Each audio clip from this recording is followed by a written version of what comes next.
Halo guys, aku dari tim Asih. Kali ini aku mau bacain email dari abiyogamaulana@gmail.com. Namanya Yoga. Udah penasaran kan? Yuk gas kita simak ceritanya. Halo Asih, perkenalkan, namaku Yoga. Aku tinggal di Desa Sukodadi, Kecamatan Sukodadi, Kabupaten Lamongan. Aku punya pengalaman mistis yang ingin aku bagikan kepada semua orang. Kejadian mistis ini terjadi pada tahun 2005, tepatnya 16 tahun lalu, ketika aku baru menginjak di bangku SMP. Aku masih ingat, waktu itu malam minggu. Meskipun malam itu bukan malam Jumat Kliwon, tapi entah kenapa, aku merasakan hal yang aneh. Mulai dari suhu yang lebih dingin, hingga suara hewan malam yang suaranya lebih nyaring dari biasanya. Saat itu aku tidak memiliki pikiran macam-macam, karena malam itu di desaku sedang merayakan acara Maulid Nabi dengan membaca doa dan bersolawat bersama-sama. Acara tersebut digelar di lapangan desa. Aku, ibu dan warga desa lain berbondong datang ke sana untuk memperingati hari kelahiran Nabi.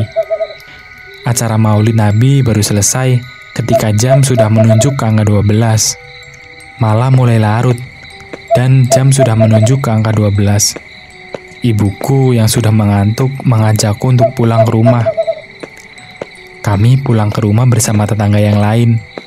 Hingga satu persatu tetangga mulai sampai di rumah mereka. Tersisa aku dan ibu yang harus tetap melanjutkan perjalanan menuju rumah. Rumahku sendiri sebenarnya tidak terlalu jauh dari rumah tetangga.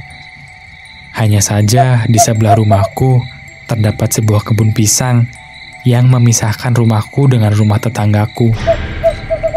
Ketika aku dan ibu melewati kebun pisang itu, mataku tidak sengaja melihat sebuah karung berwarna putih yang bergerak-gerak sendiri.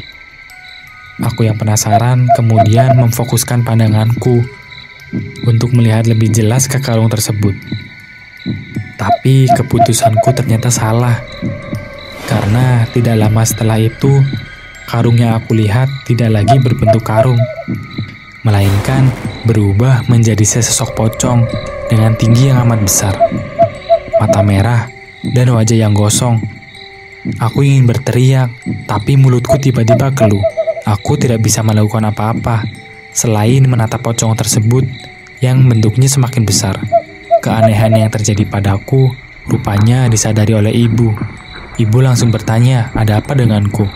Yang aku balas dengan mengarahkan telunjukku ke arah pocong itu yang berada di kebun. Sesaat ibu hanya bisa terdiam menatap ke arah pocong itu, hingga akhirnya tubuhnya bisa ia gerakan lagi. Tidak lama setelah itu, ibu langsung menarikku pulang sambil menyuruhku membaca berbagai doa.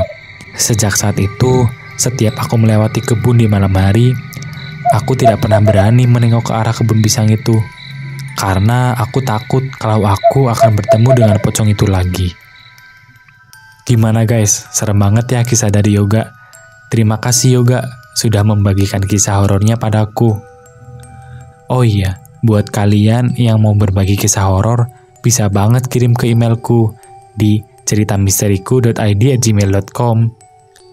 Bye.